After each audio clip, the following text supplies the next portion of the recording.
Christmas Eve settled softly over Fresno, the streets glowing with strings of warm lights and the distant hum of families gathering inside their homes. At the edge of the quiet neighborhood, Maria Santos stepped out of her son's car with her left arm in a cast, the pale fiberglass stark against her holiday sweater. She was careful, slow, each movement deliberate, as though she didn't want anything or anyone to touch her. Adrian walked a step behind her, hands shoved deep into his pockets, jaw tight. His wife, Vanessa, trailed even farther back, glancing around as if checking whether anyone was watching them arrive. They exchanged a look, tense, uneasy, the kind that tried to hide something and failed. When Maria reached the front porch of her relative's house, she exhaled softly, trying to steady herself before knocking. Inside, she could already hear laughter, clinking dishes, the familiar chorus of a family preparing a holiday meal. The moment the door opened, warmth rushed out to meet her, along with startled gasps. "Maria, your arm." "What happened?" her sister asked, eyes wide with alarm. Before Maria could speak, Adrian cut in quickly. "She slipped," he said, forcing a smile that didn't reach his eyes. "Stairs. It was just an accident." Vanessa nodded exaggeratedly. "A bad fall, but nothing serious. She's fine." But the way she looked at Maria, sharp, assessing, almost warning, sent a cold ripple through the room. The relatives exchanged glances, whispering among themselves. Nothing about the explanation felt right. Maria's cast wasn't the kind that came from a simple slip. Her expression wasn't the expression of someone recovering from a harmless mistake. Maria offered a small smile, almost apologetic, and stepped inside. As coats were taken and greetings exchanged, she slipped her hand into her pocket and pressed her thumb against a tiny recording device hidden there. A soft vibration confirmed it was live, capturing every word. She didn't trust Adrian or Vanessa, not tonight, not anymore. Dinner preparations resumed. Though the air felt heavier now, conversations more cautious. Vanessa stayed close to Adrian, speaking low and fast whenever Maria was out of earshot. Maria didn't need to hear the words. Their body language alone said enough. Fear, irritation, and something else. Something defensive. A sudden knock echoed through the house. Everyone froze. Maria's sister wiped her hands on a towel and went to the door. The instant she opened it, 2 uniformed officers from the Fresno Police Department stepped inside. Their expressions firm, purposeful. "Evening," one of them said. "We're looking for Adrian Santos and Vanessa Santos." A wave of silence crashed over the room. Adrian stiffened. Vanessa's eyes widened, her hand tightening around his arm.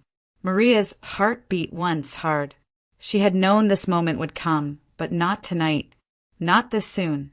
The officers stepped forward. But none of this began tonight. It started 2 years ago, when Maria's world quietly began to crumble. 2 years before the police walked through that Christmas Eve doorway, Maria Santos's life had already begun to unravel. Slowly, quietly, in ways she never recognized until it was too late. She was 52 when her husband passed away, a sudden cardiac arrest that left her waking each morning to an unfamiliar silence. The house in Fresno's Tower district felt unbearably big without him. The empty chair at the kitchen table, the quiet television, the way every room echoed when she moved. She tried to keep busy, tried to keep breathing, but grief settled over her like a thick weight she couldn't shake. Her son, Adrian, noticed.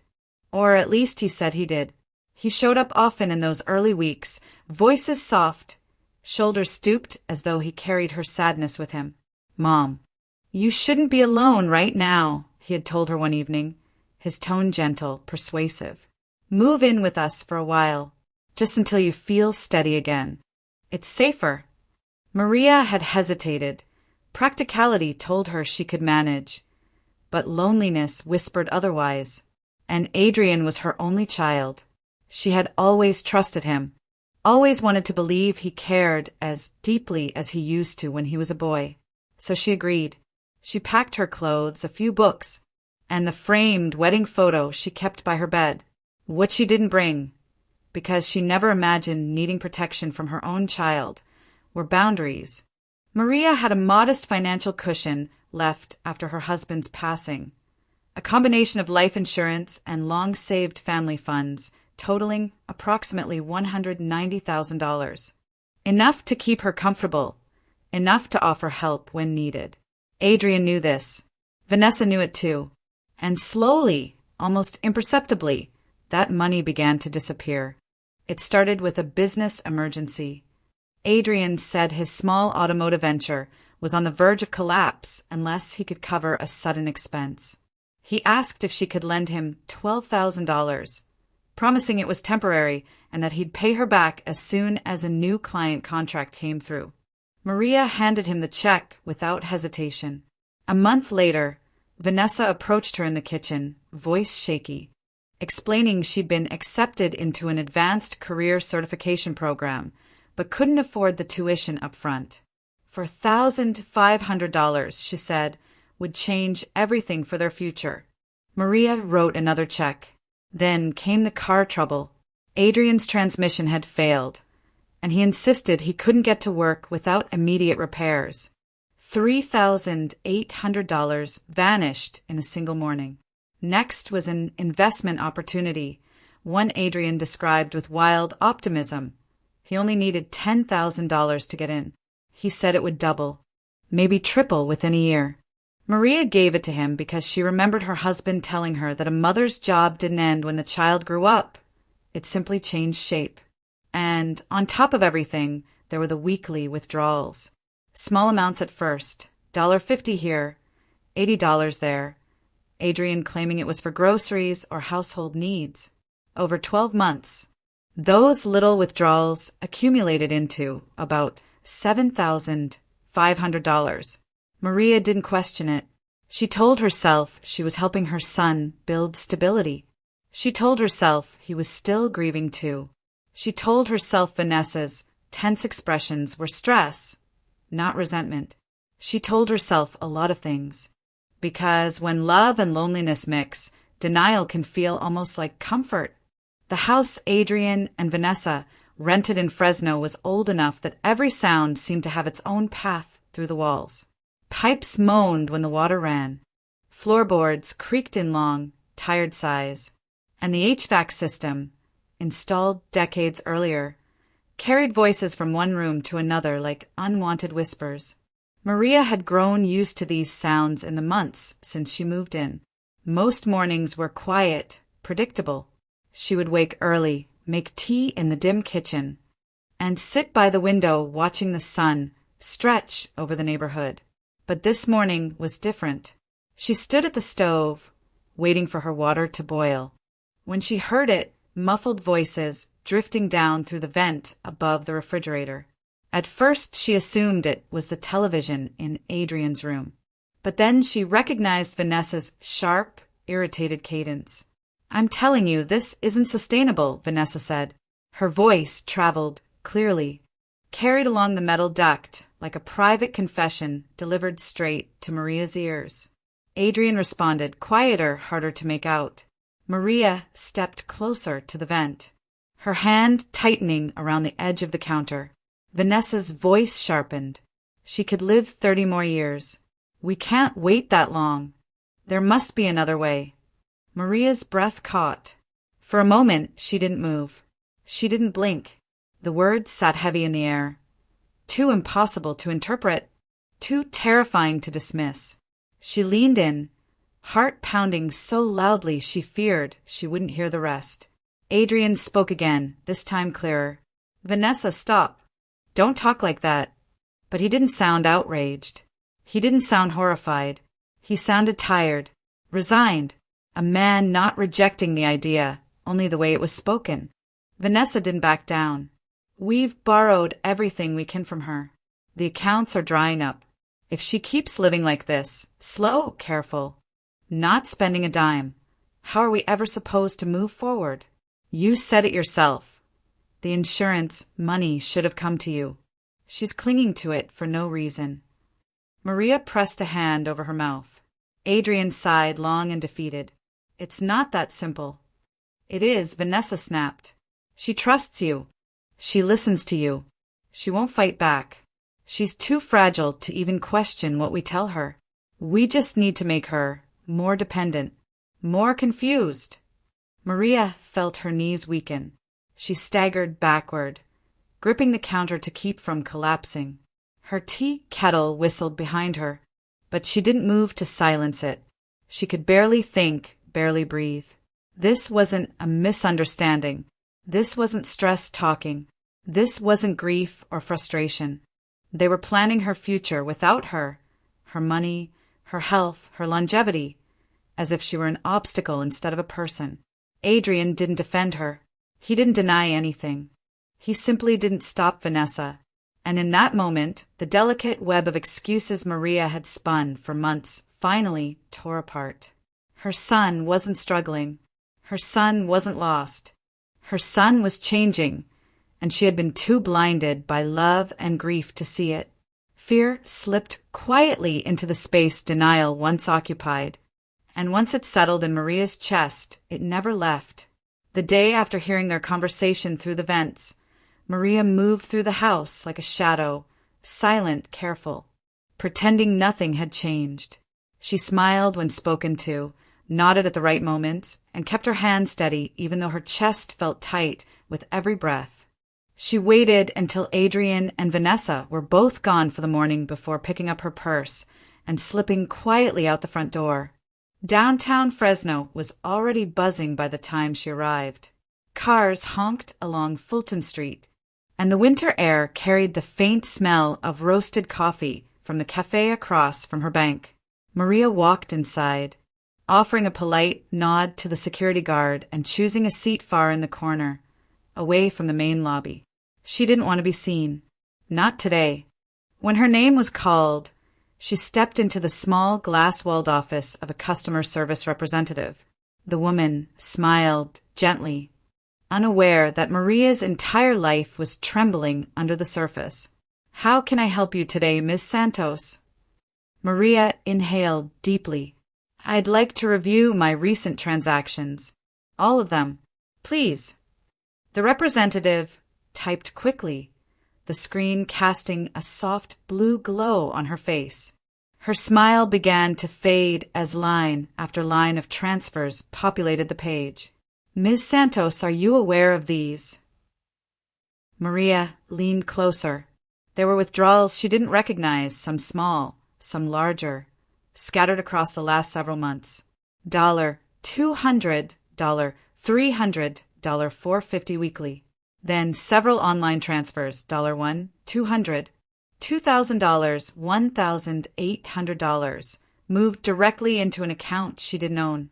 The representative clicked deeper into the profile. These were done through online banking. Whoever made them had your PIN and security questions. Maria felt her heartbeat in her throat. Adrian had helped set up her online account after her husband died. He knew her passwords, her mother's maiden name, her first pet's name, things she thought were harmless to share at the time. But the worst was still ahead. "Ms. Santos, 2 credit cards were opened recently using your information." The representative's voice tightened. "Balance owed approximately $11,400 on one and $8,600 on the other." Maria's vision blurred for a moment. She blinked hard to steady it. "How much total is unaccounted for?" she whispered. The woman hesitated. "Roughly $55,000. Maria swallowed, her hands trembling slightly on her lap. She asked the representative to freeze all existing accounts immediately. Transfer every remaining dollar into a new secured savings account under fresh credentials, and disable online access altogether. It took nearly an hour to complete the process, and by the end, Maria felt drained, frightened but clearer than she had been in months. The truth was no longer avoidable. Her son had done this. Her son and the woman he married. When she returned home later that afternoon, she found Adrian standing in the living room, arms crossed. "Where were you?" he asked, too sharply for casual curiosity. Vanessa appeared behind him. "Yeah, you left without saying anything." Maria forced her expression into something neutral. "I just needed some air." Adrian's eyes narrowed. "Did you go anywhere important?" It wasn't a question. It was a probe. Vanessa stepped closer, her smile tight. "You know you can tell us anything, right?" Maria felt, for the first time, the press of surveillance of being watched, monitored, assessed. She realized they had been studying her reactions for months. But she simply smiled, walked past them, and headed toward her room. For now, silence was her only protection. Maria didn't sleep that night. She lay awake in the small guest room, staring at the ceiling fan slowly turning above her, hearing again and again the sound of Vanessa's voice drifting through the vents, the cold certainty with which she had spoken about Maria's lifespan, her money, her usefulness. Fear had become something sharp now, something that forced her to plan instead of hope. The next morning, while Adrian and Vanessa were out, Maria took a bus to a quiet cafe near the outskirts of downtown Fresno. The place was nearly empty, just a few students with laptops and an older couple sharing pancakes. She chose a booth in the corner where she could see the door but couldn't easily be seen from outside. At exactly 10 a.m., a man walked in, broad-shouldered, gray at the temples, wearing a jacket that looked too practical to be for style. His eyes scanned the room and landed on her with a hint of recognition. He walked over. "Ms. Santos?" he asked. Maria nodded. Detective Mendez." He offered a small smile. "Retired. Now just Carlos. Licensed private investigator." He slid into the booth. "Your message said it was urgent." Maria clasped her hands together to stop them from shaking. "I need help. I think my son and his wife are stealing from me. But it's more than that. I think they're planning something worse." Carlos studied her carefully. He didn't dismiss her. He didn't patronize her. Instead, he opened a notebook. "Tell me everything." And so she did. The overheard conversation, the missing money, the unauthorized withdrawals, the credit cards, the way Adrian had looked at her when he asked where she'd gone, the sudden, suffocating feeling that she was being monitored inside her own home. Carlos listened without interrupting. When she finished, his expression had hardened. "You were right to contact me," he said quietly. "Financial exploitation of elders is one thing. Conservatorship manipulation is worse. And the way you describe their behavior, it's escalating." Maria swallowed. "Can you find out what they're doing?" "I can," he said, "but it won't be pleasant." The first report arrived 1 week later. They were renting a newly remodeled apartment in Clovis, one of the nicer areas outside Fresno, where the rent ran about $2,300 a month. The payments, all of them, came from an account linked directly to Maria's old debit card. They also carried nearly $18,000 in credit card debt, accumulated in purchases she had never seen. That alone made Maria feel sick, but the next detail nearly made her drop the folder. Someone had taken out a $25,000 personal loan using her social security number, address, and employment history. Her signature had been forged cleanly, so well that it passed the bank's verification process. Maria pressed a trembling hand to her mouth. "They took a loan in my name." Carlos nodded. "It gets worse." Photos followed, grainy images taken from a distance, but clear enough. Adrian and Vanessa meeting repeatedly with a man outside medical offices, coffee shops, and parking lots. Carlos slid one photo across the table. "This is Dr. Blake Harmon," he said, "estate and guardianship consultant. He's been involved in several conservatorship petitions that were questionable at best. One of his former clients died 2 years ago while he had control of her finances." Maria felt the room tilt around her. "How much have they taken from me in total?" she whispered. Carlos closed the folder, his voice steady. Based on everything so far, withdrawals, credit cards, the Clovis apartment, the fraudulent loan, we're looking at around $170,000. Maria stared down at the table, the number ringing in her ears like a siren. Her son hadn't just taken advantage of her. He had dismantled her entire life. Maria spent the entire afternoon preparing dinner, moving through the kitchen with a calmness that felt almost eerie even to herself. The aroma of roasted chicken and herbs filled the house, warm and inviting, deceptive, considering what the night was meant to become. She set the table neatly, placed the casserole dish in the center, and waited. At exactly 7, the front door opened. Adrian entered first, shoulders tense, eyes darting around as if expecting something. Vanessa followed with her usual sharp, evaluating glance. Behind them came Dr. Blake Harmon, his posture crisp, his suit too polished for a casual family dinner. "Mom," Adrian asked slowly, "what's this about?" Maria smiled gently. "We haven't shared a meal in a while.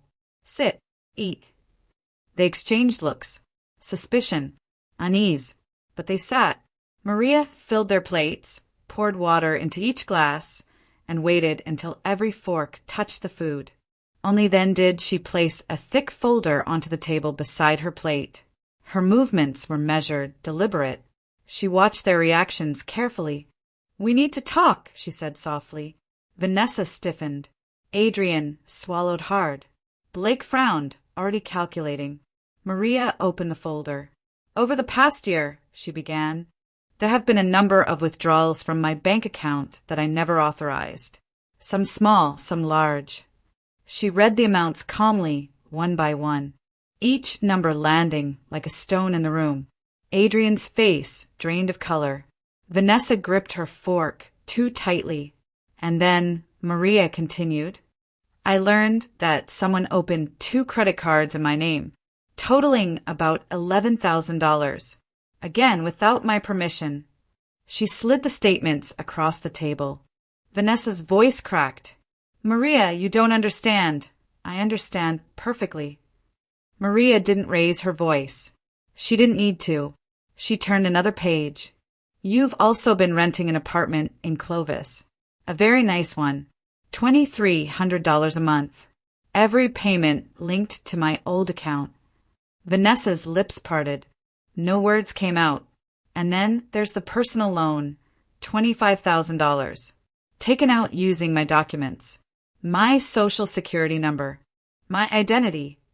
Blake shifted in his seat, clearing his throat. "Mrs. Santos, I assure you, there must be some misunderstanding. Loans like that require verify." Maria cut him off with a level gaze. "Do not insult my intelligence, Dr. Harmon. Not tonight." His mouth snapped shut. Maria picked up the final sheet of paper, the one she dreaded the most. "And through the vents," she said, her voice trembling just once, "I heard you discussing my lifespan, saying I might live 30 more years, and that you couldn't wait that long." Adrian closed his eyes. Vanessa went rigid. Maria breathed slowly. "You didn't expect the vents to carry your voices, did you?" No one spoke. She folded her hands neatly on the table. "You have 30 days, she said, her tone steady as steel. 30 days to return every dollar, all 170,000. If you don't, I will file criminal charges. Identity theft, fraud, elder financial abuse, everything." Adrian opened his mouth, but no sound came out. Vanessa shot upright. "You can't threaten us like that." "I'm not threatening you," Maria replied. "I'm informing you." Blake suddenly leaned forward. "Maria, you need to understand. Adrian is under a lot of pressure. Vanessa too. They made mistakes, sure, but it's not as bad as—" Maria raised a hand sharply. "Sit," she commanded. The entire table froze. Blake closed his mouth and slowly lowered himself back into his chair. Maria held each of their gazes in turn, her voice low but unshakably firm. "You will listen." Every one of you. Because this isn't your story anymore. It's mine. And for the first time in 2 years, the balance of power shifted. Quietly, decisively back to her. The next 30 days unfolded like a storm that never fully broke. Pressure building in the walls, tension vibrating in the air. Every moment strung tight between forced politeness and barely contained hostility. It began the very next morning. Adrian stood in the kitchen doorway, eyes puffy, voice thin. "Mom, I don't know why you'd think we'd hurt you. I'm your son. I love you." He sounded wounded, sincere even, but Maria had learned at long last to look beyond his words. By lunchtime, remorse gave way to irritation. "You blindsided us," he snapped. "We could have figured this out as a family, but you had to turn it into a threat." Vanessa, meanwhile, played a different game. She staged scenes, public, dramatic ones. On social media, she posted vague messages. "Pray for us. Some people want to ruin our lives for no reason." She recorded herself crying in the living room, making sure the camera caught the edge of a family photo with Maria in it. She told relatives that Maria was confused, making mistakes, remembering things wrong.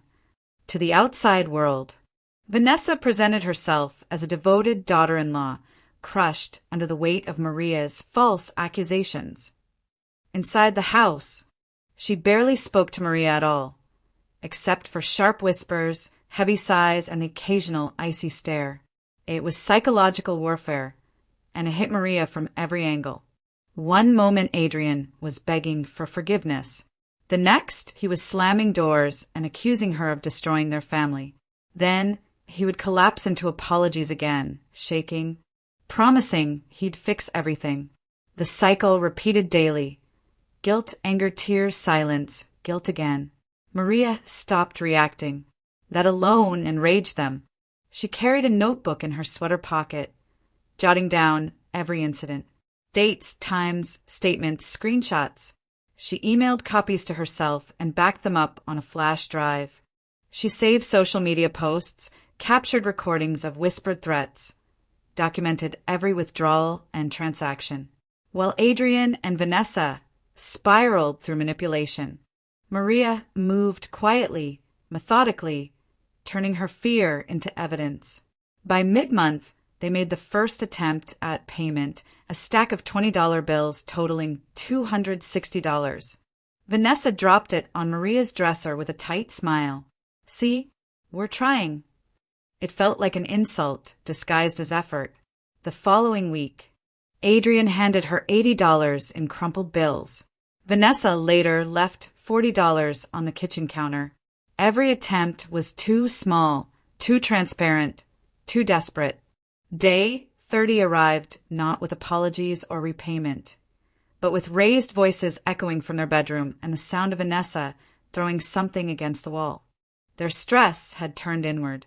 They were losing their grip.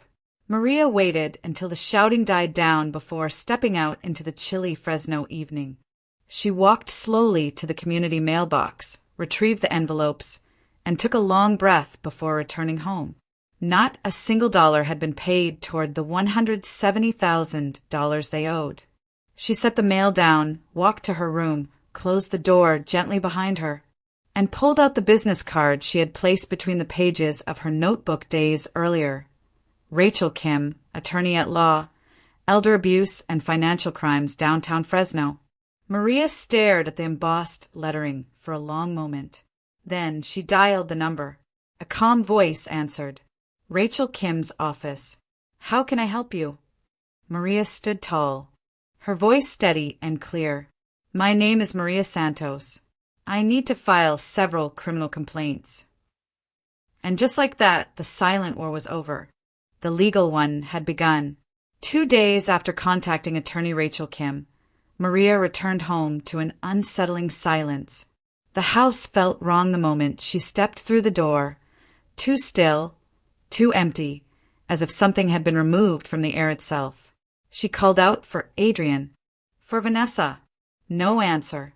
Her footsteps echoed down the hallway as she approached their bedroom. The door was half open. Inside, drawers hung open, closets stripped bare, hangers scattered across the floor. The bed was unmade, but everything else, clothes, electronics, suitcases, was gone. They had fled. Maria's pulse quickened. She backed away, ready to step out of the room, when something caught her eye near the nightstand. A leather briefcase, Blake Harmon's. She recognized it instantly. Vanessa must have rushed while packing and left it behind. Maria hesitated only a second before kneeling and unclasping it. Inside was a stack of documents neatly arranged. The first page chilled her to the bone. Conservatorship petition. Proposed conservatee. Maria Santos, the claim stated that she was no longer mentally competent, prone to confusion, and unable to manage her finances or personal care. Her hands trembled as she turned the next page. Fabricated symptoms, memory lapses, paranoia, erratic decision-making, episodes of delusion. None of it was true. Not a single word. Below that was a detailed weekly schedule Blake had drafted for her. When she would wake, eat, take medication she didn't need, and attend supervised outdoor time. It read like a prison routine disguised as care. Then came the most horrifying document. Projected asset transfer timeline, 90 days. Blake's handwriting filled the margins with notes on how to liquidate her savings, sell her home, assume control of her medical decisions, prevent her from accessing outside counsel, transfer all remaining assets into a trust managed by him. Maria pressed her hand to her chest. Dear God! She packed the documents into her purse, locked the house, and drove straight to Rachel Kim's office. Rachel read the papers with growing outrage. Maria, this isn't just financial abuse. This is a full conservatorship capture attempt. If they had filed this petition before you contacted me, you might have been placed under temporary conservatorship within days. Maria felt her stomach drop. Would they have been able to take everything? Rachel nodded grimly. In California, yes. Especially if the court believed you were mentally compromised. Blake has a reputation for pushing these cases through quickly. Once they control your finances, they control your life. Maria swallowed hard. What do I need to do? First, Rachel said, we need proof of your mental competence. I'll schedule a full neuropsychological evaluation with a licensed specialist. Once that's complete, no judge will grant them conservatorship. Second, we keep gathering evidence. You're doing the right thing. Maria nodded, though her hands felt cold. 2 days later, Maria sat in a quiet examination room while a neuropsychologist asked her questions, tested her memory, evaluated her reasoning. She answered each one with clarity and calm. The doctor smiled at the end. Ms. Santos, you're perfectly competent. Whatever they're claiming, it isn't true. Maria exhaled slowly. Meanwhile, Carlos Mendez continued his investigation. When he met her later that week, his expression was somber. I dug into Blake's history, he said. There are at least 3 former clients who died after he gained conservatorship, all labeled natural causes. But the timing is suspicious, very suspicious. Maria's breath caught. You think he would have? He's dangerous, Carlos said plainly. And now that you're fighting back, he and the others may feel cornered.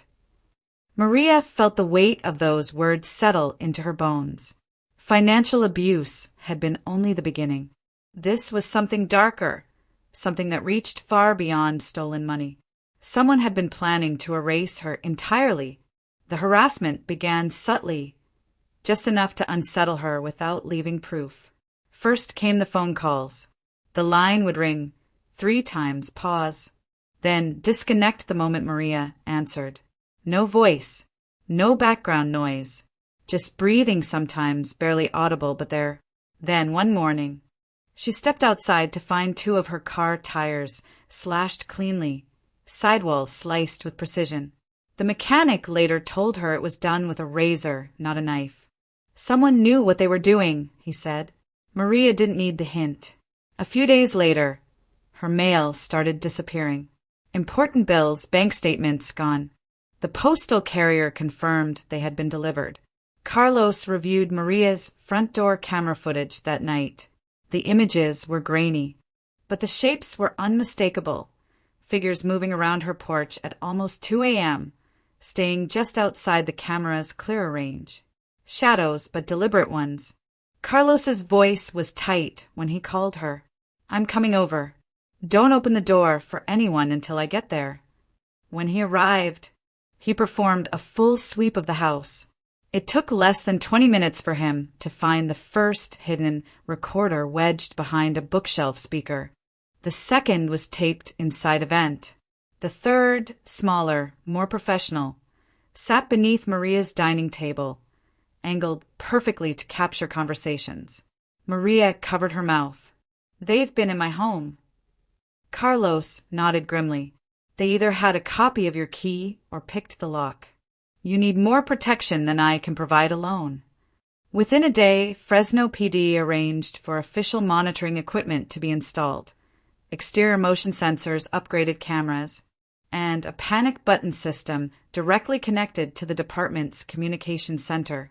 Officers drove periodic passes down her street. A patrol car even parked nearby during evening hours. Still, fear clung to her like a second skin. One night, close to midnight, her phone buzzed with a text from an unknown number. Maria, it's me. Please don't block this. I need to talk. It was Adrian. She hesitated before replying. What do you want? His response came instantly. I didn't know how far they were planning to go. I swear I didn't. Mom, you need to listen to me. Blake and Vanessa, they're talking about making this permanent. Maria stared at the screen, her breath trapped in her throat. Permanent? What does that mean, Adrian? The typing indicator blinked, disappeared, blinked again. I can't text it. They're watching me too. Meet me tomorrow. Please. Somewhere public. Somewhere safe. Maria's hands trembled. Where? Fort Washington Cafe. Noon. Don't come early. Don't come alone. She stepped back from the phone as if the distance would protect her from the implications of his message. After everything he'd done, after the lies, the manipulation, the theft, Adrian finally sounded afraid. Not angry. Not defensive. Terrified. Carlos insisted on reading the messages himself. This isn't good, he said quietly. If Adrian is scared, then Vanessa and Blake are escalating faster than I expected. So what do I do? Maria whispered. You go, Carlos answered. With me. And with Fresno PD already alerted. If they're desperate enough to consider something permanent, we need to be ahead of them. Maria nodded slowly, heart pounding. The room felt smaller somehow, the air heavier. Only one truth mattered now. She wasn't fighting for her money anymore. She was fighting for her life. Maria always said painting class was the one place where her mind finally slowed down. The Fresno Art Museum studio, with its tall windows and quiet hum of creativity, felt like another world compared to the fear waiting for her back home. That afternoon, sunlight pooled across the concrete floor as she mixed paint, trying to steady her hands. Carlos sat in the museum cafe downstairs, keeping his promise not to let her out of sight. Everything felt tense but stable, until Maria's phone buzzed violently inside her apron. It was Adrian. Her stomach tightened. She stepped away from her easel and answered. His voice was shaking. Mom, listen to me. You need to get out of the house. Don't go home. They're doing it today. Maria froze. Doing what, Adrian? They're at your house right now. His breath came fast, almost panicked. Blake found something online, a chemical dispersal setup that can go through your HVAC. It'll stop your heart and look like natural causes. Vanessa brought the canisters. They're installing it now. Mom, you can't go back. You can't. The phone rustled as though he were moving. A door slammed in the background. I'm going there, he whispered. I have to stop them. Adrian and O. The line went dead. Maria staggered back against the studio wall, one hand over her mouth. The room blurred. Her classmates continued painting, unaware that her world had just tilted beneath her feet. She dialed Carlos instantly. He answered on the first ring. What happened? It's happening. Right now. Blake and Vanessa, they're in my house. Stay where you are, he ordered, voice sharp. Don't move. I'm calling Fresno PD. It took less than 3 minutes for Carlos to reach the museum. By then, he had already spoken with the district attorney's office and a Fresno PD lieutenant who had been monitoring Maria's case. Given the attempt on her life and the presence of chemicals, they authorized a forced entry. SWAT team is en route, Carlos told her as he escorted her to his truck. Officers are already surrounding your street. Maria clutched her purse, legs weak, breath shallow. Adrian said he was going back there. Carlos didn't soften the truth. Then he's walking into a crime scene. When the first police units arrived at Maria's house, they saw Adrian's car parked crookedly across the driveway, driver's door open. Inside, his voice echoed, faintly shouting, pleading. Stop! You can't do this. You can't. Mom didn't deserve any of this. Blake's sharp response cut through the air. Move aside, Adrian. Don't be stupid. Vanessa hissed. If she had cooperated, we wouldn't have to do this. The Fresno SWAT unit set up in seconds. Battering ram ready, rifles aimed, gas mask secured in case the dispersal device activated. Breach, the lead officer commanded. The ram struck the door with a thunderous crack. Officers flooded into the foyer, shouting commands, shields raised. They reached the living room first. Vanessa was kneeling beside the HVAC intake vent, gloves on, metal canisters laid out around her like tools of a mechanic. Her face went white at the sight of armed officers storming toward her. Don't move! She froze, hands up. 2 officers broke off toward the hallway where Adrian stood in front of Blake, blocking his path. Adrian's hands were shaking violently, holding a gun at his own side but pointed toward the floor. Put it down, an officer yelled. Adrian dropped it instantly and stepped back. Hands raised. I was trying to stop them. I swear. Please, my mom. Please check the vents. Blake tried to run. He didn't make it 2 steps before officers tackled him to the ground. Chemical canisters clattered from his coat pocket as he hit the floor. Blake Harmon, an officer read as they cuffed him, you are under arrest for attempted murder, conspiracy to commit elder abuse, financial fraud, and multiple counts of identity theft. Vanessa sobbed as 2 officers pulled her up from the floor. Vanessa Delgado Alvarez, you are under arrest for attempted murder, conspiracy, identity fraud, and financial crimes. Adrian stood trembling, staring at the wreckage of what he had enabled. One officer stepped forward. Adrian Santos, you're being detained for financial crimes under Penal Code 368 for elder financial abuse. Your cooperation will be noted. Adrian nodded, tears streaking down his cheeks. Please tell my mom I'm sorry. Carlos kept an arm around Maria as they watched officers carry out the canisters, carefully sealed in hazmat bags. The threat was over. The plan was exposed. The truth, at last, undeniable. But Maria's legs still trembled. She had been minutes away from becoming a natural death statistic. Instead, she watched her betrayers led away in handcuffs while the Fresno sun dipped behind her roofline. Her life had almost ended inside that house. Now, justice finally had its beginning.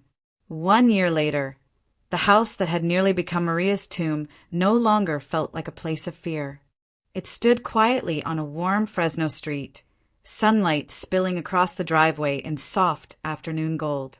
The shadows that once clung to its rooms had long faded. In their place lived something gentler, calmer, something she had rebuilt piece by piece. Maria still lived there, She had considered moving after the trial, after the sentencing, after the endless interviews with detectives and prosecutors. But each time she walked through the door, she felt a strange pull. This house had held her pain. Yes, but it had also held her survival. Leaving would have felt like letting them take one last thing from her. So she stayed, and she reclaimed it. The room that Blake and Vanessa had intended to turn into a controlled death chamber, the one where the HVAC intake vent sat too close to the floor, had been stripped too. The studs. Maria repainted the walls in soft shades of cream and dusty rose. She added wide windowsills, shelves for brushes and canvases, a deep back chair for reading. Sunlight poured through the window in the late afternoon, turning the room into a warm, honey-colored sanctuary. It was now her art studio. 3 times a week, Maria attended community painting classes, sometimes at the Fresno Art Museum, sometimes at the senior center nearby. She had made friends, real ones this time, women who laughed loudly, shared lunch, traded recipes, and asked about her projects. They didn't know every detail of her past, but they knew she had survived something painful. They treated her with a quiet respect that made her chest ache in a healing way. Independence came back gradually, like strength returning to a broken bone. She drove herself to appointments, handled her own finances, took morning walks along the San Joaquin River Parkway, rediscovered the rhythm of a life that belonged only to her. Every few months, she received a letter from Adrian. The first ones were desperate. The later ones were remorseful. The most recent were steady, reflective, sincere. "Mom," he wrote in the last one, "I think about what I became and what I almost allowed to happen. I hope someday I can be the son you deserved." Maria always replied, briefly, carefully, never cruelly, "I hope you continue your therapy, Adrian. I hope you learn from all of this. Healing takes time." The court-ordered restitution slowly rebuilt her finances. Insurance covered the remainder. With Rachel Kim's careful guidance, Maria recovered almost everything they had taken. But the money mattered less than what she had restored inside herself. As the sun set on a warm spring evening, Maria stood in her art studio before a blank canvas. The light washed across her face, soft and peaceful. Brushes, clean and ready, waited in a jar beside her. Outside, the Fresno sky glowed with streaks of amber and violet. She lifted her brush. For the first time in years, the future didn't frighten her. It felt wide, open, full of color. Maria Santos had reclaimed her house. She had reclaimed her voice. And now, she was finally reclaiming her life.